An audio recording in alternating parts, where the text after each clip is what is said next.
Hello दोस्तों, आपका स्वागत है आपके अपने चैनल सीक्रेट मोटिवेशनल मिस्ट्री में। दोस्तों, सावन का महीना चल रहा है और हम सभी लोग भगवान शिव को मनाने की हर तरह से कोशिश करते हैं। उनकी कृपा पाने के लिए हम हर वह काम करते हैं जो भगवान शिव को प्रसन्न करते हैं। भगवान शिव को क्या चीज़ें बहुत पसंद है दोस्तों, ये तो आप सभी जानते हैं, लेकिन बेलपत्र भगवान शिव को अति प्रिय है।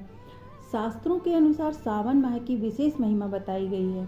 इस माह में बहुत सारे उपायों को करके शिव जी की कृपा पाई जा सकती है, जैसे कि विवाह में देरी हो रही है, शादी में आ रही दिक्कतें, आर्थिक तंगी, संतान सुख, बीमारियां समेत कई ऐसे कारण होते हैं दोस्तों, जो हम पूजा करके अपनी परेशानियां दूर कर सकते हैं।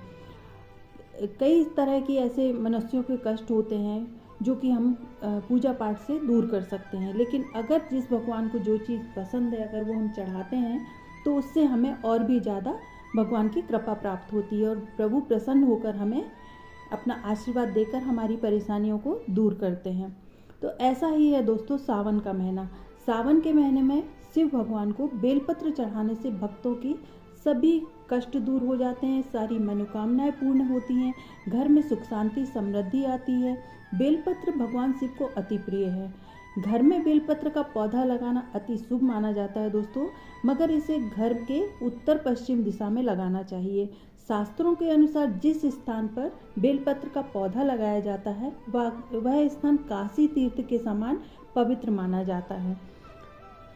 शिव जी को बेलपत्र चढ़ाने से कई संकट दूर हो जाते हैं। सावन आप अपने पितरों को प्रसन्न कर सकते हैं। बेलपत्र के वृक्ष को जल सींच कर ऐसा करने से आपके नाराज पितर तृप्त होते हैं और उनकी आत्मा को शांति मिलती है और वो प्रसन्न होते हैं, आपको आशीर्वाद देते हैं। उनके खुश होने से परिवार में सुख शांति आती है। अगर हमारे पितर प्रसन्न हैं तो हमारे घर में सुख शांति आती है, सारी चीज़ें हमारी सारी परेशानियाँ मिटने लगती हैं, दरिद्रता से मुक्ति मिलती है, बुरे कर्मों के प्रभाव नष्ट होते हैं, ऊर्जावान तेजस्वी बनाता है, टोने टोटके का असर नहीं होता है, चंद्र दोष से छुटकारा मिलता है। बेलपत्र का पौधा लगाने के बहुत ही ज़्यादा फायदे हैं दोस्तों, वो मैं आपको अगले वीडियो में बताऊंगी। फिलहाल मैं आपको बेलपत्र के कुछ ऐसे उपाय बताना चाहती हूँ जिसको करने से सावन में भगवान शिव की आप कृपा पा सकते हैं और उन्हें प्रसन्न कर सकते हैं। परिवार का हर सदस्य उन्नति करता है। बेलपत्र के इस तरह के बेलपत्र चढ़ाने से, बेलपत्र को जिस हिसाब से चढ़ाना चाहिए, अपनी मनोकामना करके करना चाहिए, उससे हमें बहुत सारे फायदे मिलते हैं। जैसे कि दोस्तों मनोकामना पूर्ति के लिए यह उपाय है। मान्यता है कि सोमवार के दिन भगवान शिव को 5 बेलपत्र चढ़ाने और शिवलिंग पर दूध और शहद से अभिषेक करने से भोलेनाथ प्रसन्न होते हैं और भक्तों की सभी मनोकामनाएं पूरी करते हैं। यह उपाय 11 सोमवार को करना चाहिए और इससे अपनी मनोकामना पूर्ति के लिए भगवान शिव से प्रार्थना करना चाहिए। विवाह में आ रही देरी के लिए, अगर आपके विवाह में कोई परेशानी आ रही है, रुकावट आ रही है, उसके लिए आप ये उपाय कर सकते हैं। सावन के 5 सोमवार को शिवलिंग पर 108 बेलपत्र चढ़ाएं। बेलपत्र अर्पित करने के बाद ओम नमः शिवाय मंत्र करें। जब आप बेलपत्र चढ़ाएं तो अपनी मनोकामना जरूर बोलें और फिर एक एक करके 108 बेलपत्र चढ़ाते जाएं और अपनी मनोकामना बोलते जाएं।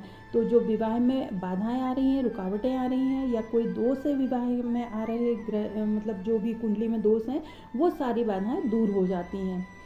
धन लाभ के लिए, अगर आप घर में फिजूल के खर्चों से परेशान हैं तो घर में पैसा नहीं टिकता है तो आप ये उपाय कर सकते हैं। सावन के सोमवार के दिन भगवान शिव को 5 बेलपत्र चढ़ाएं और उन पत्तों को चढ़ाकर और निकाल कर और तिजोरी में रख लें। मान्यता है इस उपाय को करने से घर में कभी भी धन की परेशानी नहीं होती और दरिद्रता दूर होती है।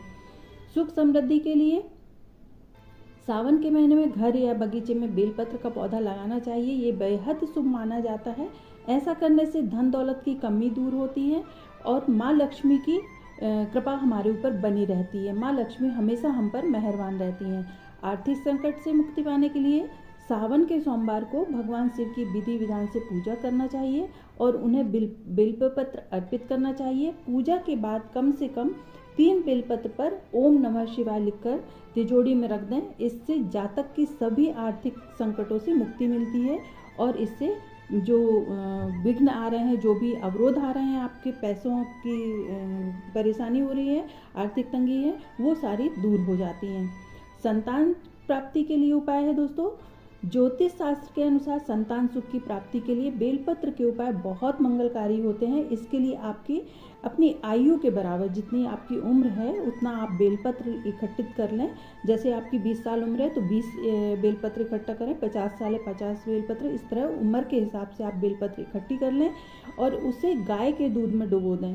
पूजा के समय भोलेनाथ को यह बेलपत्र अर्पित करें। मान्यता है कि इस उपाय से जातक को संतान सुख की प्राप्ति जरूर होती है और भोलेनाथ प्रसन्न होते हैं। सुखी वैवाहिक जीवन के लिए, अगर आपको वैवाहिक जीवन में दिक्कतों का सामना करना पड़ रहा है तो सोमवार के दिन पति पत्नी दोनों साथ मिलकर भगवान शिव और माता पार्वती की पूजा करें और भगवान शिव को बेलपत्र अर्पित जरूर करें। माता पार्वती को श्रृंगार की सामग्री चढ़ाएं। इससे आपके वैवाहिक जीवन में जो भी परेशानियां आ रही हैं वो दूर हो जाएंगी। अगर घर में कोई सदस्य काफ़ी समय से बीमार चल रहा है तो सावन के महीने में बेलपत्र का उपाय जरूर करना चाहिए। तांबे के लोटे में जल लेकर पीला चंदन डालकर उसमें 108 बेलपत्र उसमें डाल दें। जल के लोटे में 108 बेलपत्र डाल दें।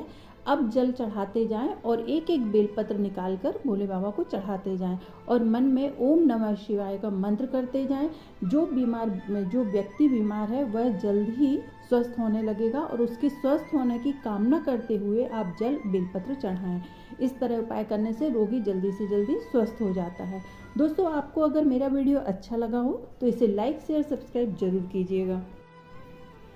शिव पुराण के अनुसार अगर बहुत प्रयास करने के बाद भी आपका अटका हुआ पैसा नहीं मिल रहा है तो आपको सावन में बैल को चारा जरूर खिलाना चाहिए। बैल को भोलेनाथ के नंदी के रूप में पूजा जाता है। ऐसा करने से अटका हुआ पैसा जल्दी से जल्दी मिलता है।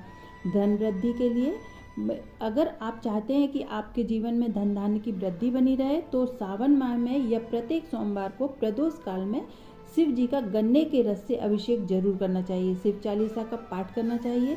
जीवन में धन समृद्धि बनी रहती है। संतान प्राप्ति के लिए सावन के महीने में शिव जी पर दही का अभिषेक करना चाहिए। ऐसा करने से बहुत जल्दी संतान की प्राप्ति के योग बनते हैं और अपनी मनोकामना शिव जी को बोलना चाहिए। मनचाहा जीवन साथी पाने के लिए, यदि आप सुयोग्य जीवन साथी पाना चाहते हैं तो गोस्वामी तुलसीदास जी द्वारा रचित रामचरितमानस में शिव पार्वती विवाह का प्रसंग सावन के महीने में जरूर करना चाहिए आपको और बहुत खुश होकर करना चाहिए। यह उपाय अत्यंत सरल है दोस्तों। श्रद्धा और विश्वास से अगर आप यह करते हैं तो आपको जरूर इसमें लाभ मिलेगा।